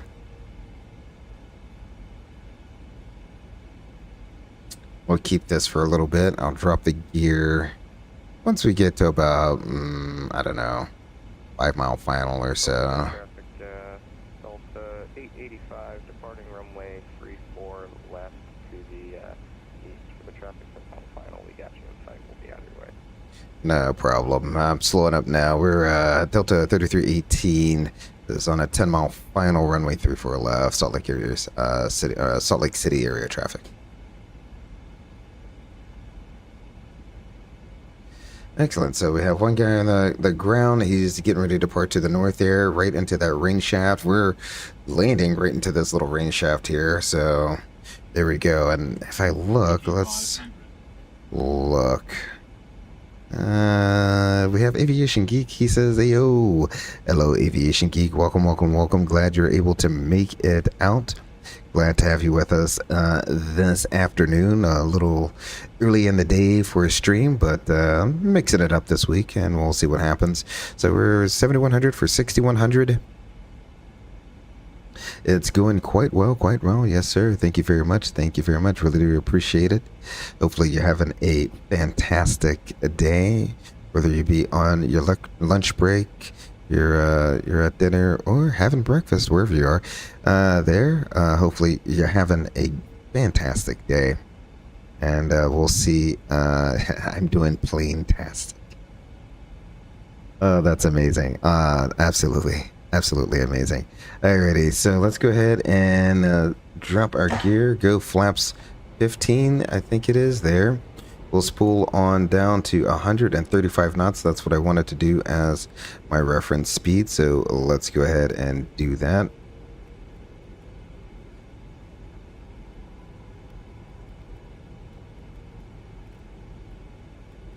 And we'll cycle through all of our flap setting on the way down. Down flaps 20. Survey issue detected. What? What? What is going on here? Of course that would happen. Of course that would happen. Wow. It looks like the stream's still going, so I have internet.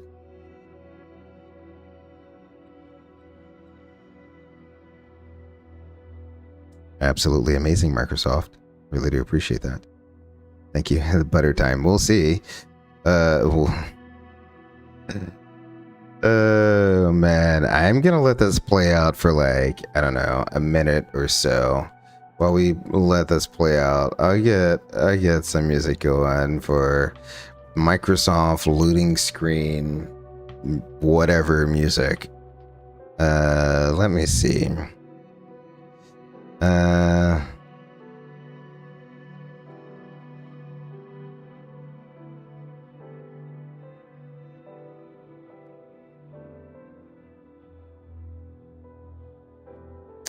I wonder if anyone else has had this issue with Sim Update 2. Yeah, I have no clue. Because anyone using Microsoft Flight Simulator 2024? Nope. Nope.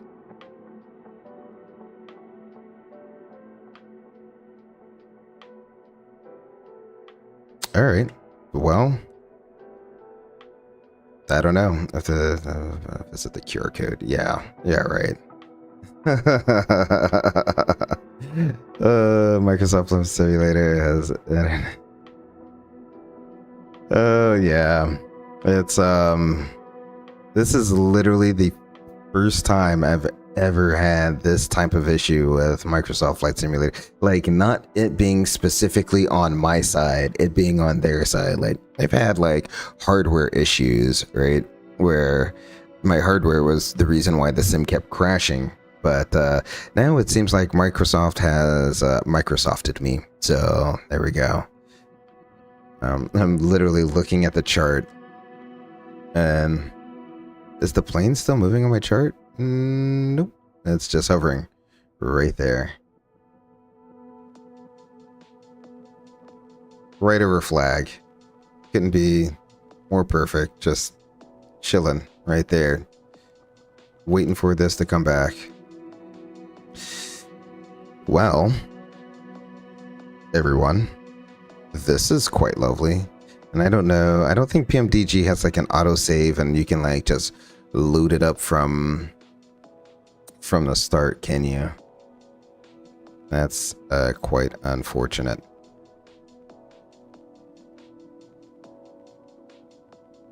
How much longer should I give this? One more minute, 2 more minutes? I don't think this is going to resolve itself. And I don't want to quit the desktop. Let's see. I might bring something else up then. How about this, everyone? I was going to save this and do it as like a separate upload.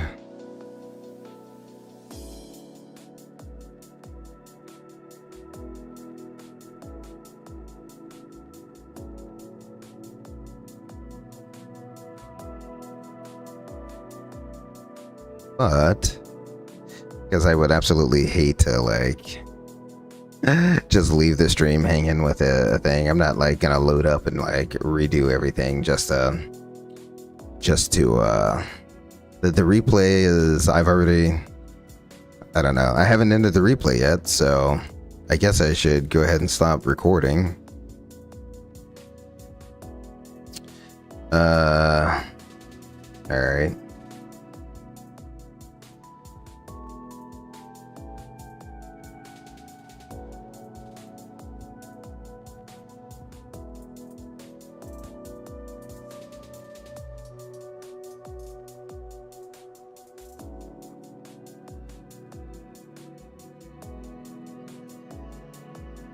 Oh no, something's happening.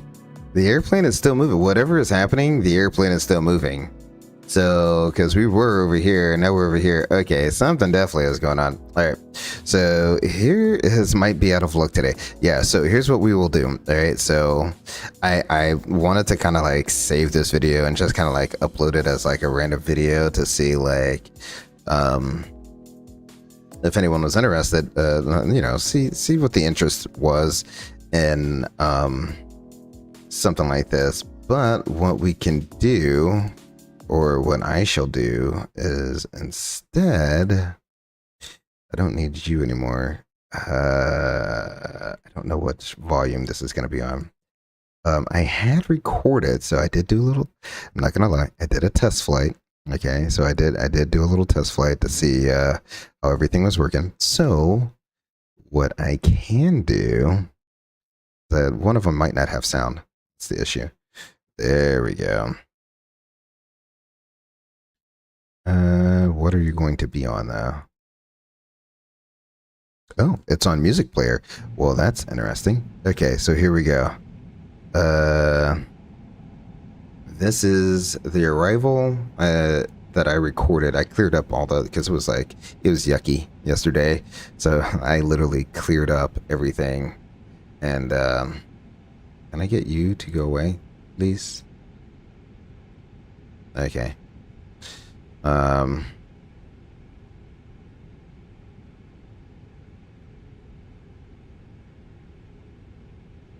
And we'll listen to that. How about that? How's the volume? Is the volume okay? Do I need to crank up the volume? In fact, you know what? I think because I have my headset volume like down really far, so it doesn't sound loud to me. But I can crank up the volume here. Here we go, and we can enjoy some beautiful sights and sounds of the PMDG 777 going into.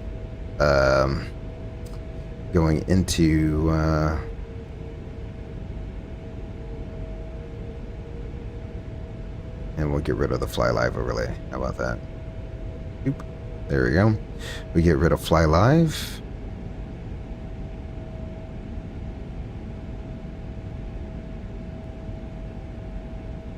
You want yes. Okay, there we go. And enjoy. Hopefully that sound is coming through nice and good for you all.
Aviation Geeks. See you on the next stream. Yes, sir. Yes, sir. Yes, sir. Really do appreciate you stopping by and saying hello there. I'll be streaming about the same time tomorrow.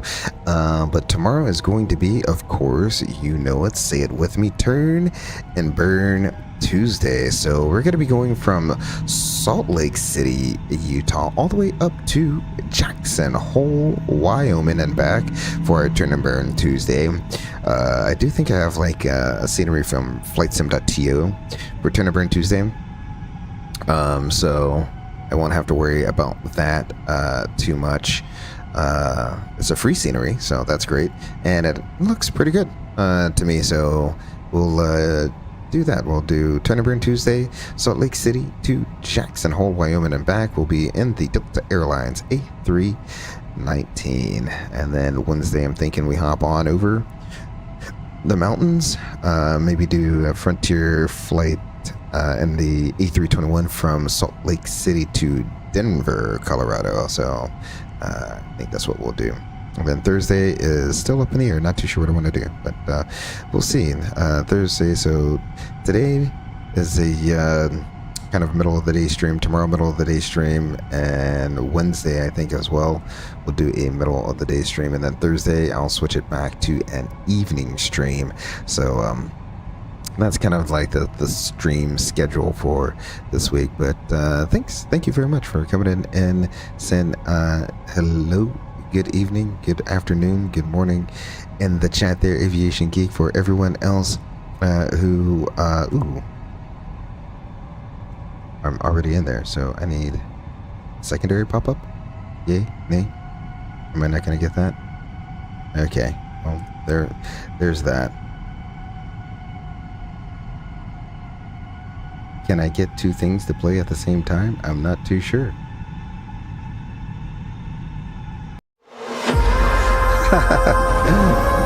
Nope.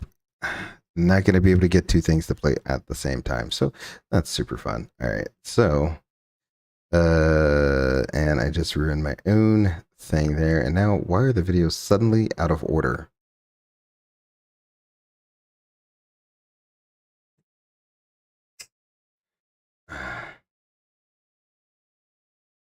You gotta know that I have videos that are literally just out of order now. I don't know how that happened. Oh, no, that's not. That's still right there.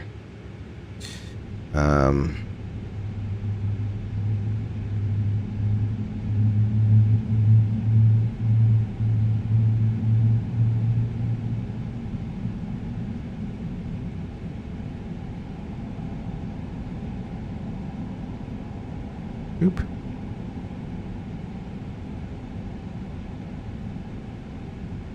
No thanks.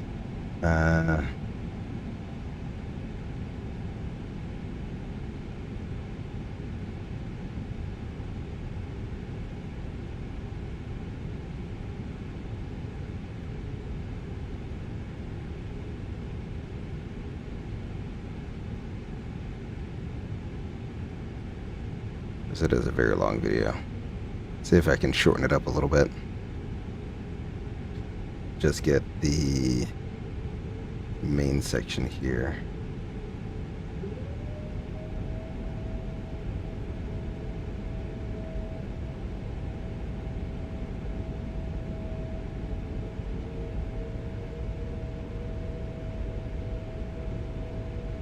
There we go. About this, we'll do this.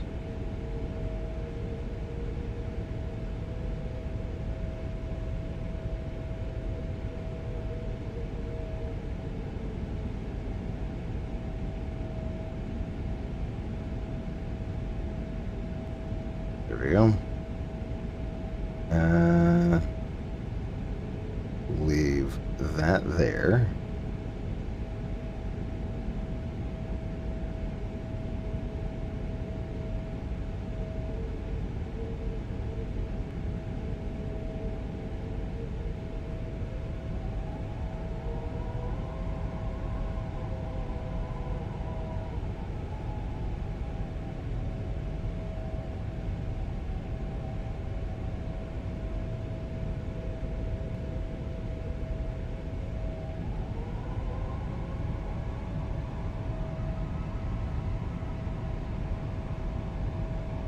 Well, no ending stream music today. Just an ending stream video. Hopefully that is good enough for you all. Thank you for coming out, saying hello, and spending a little bit of your day with me. Be sure to come back tomorrow, as we do Turn and Burn Tuesday, up to Jackson Hole and back. So until I see you at the next stream, remember to take care of yourselves and each other. Enjoy the landing in Salt Lake City. Peace.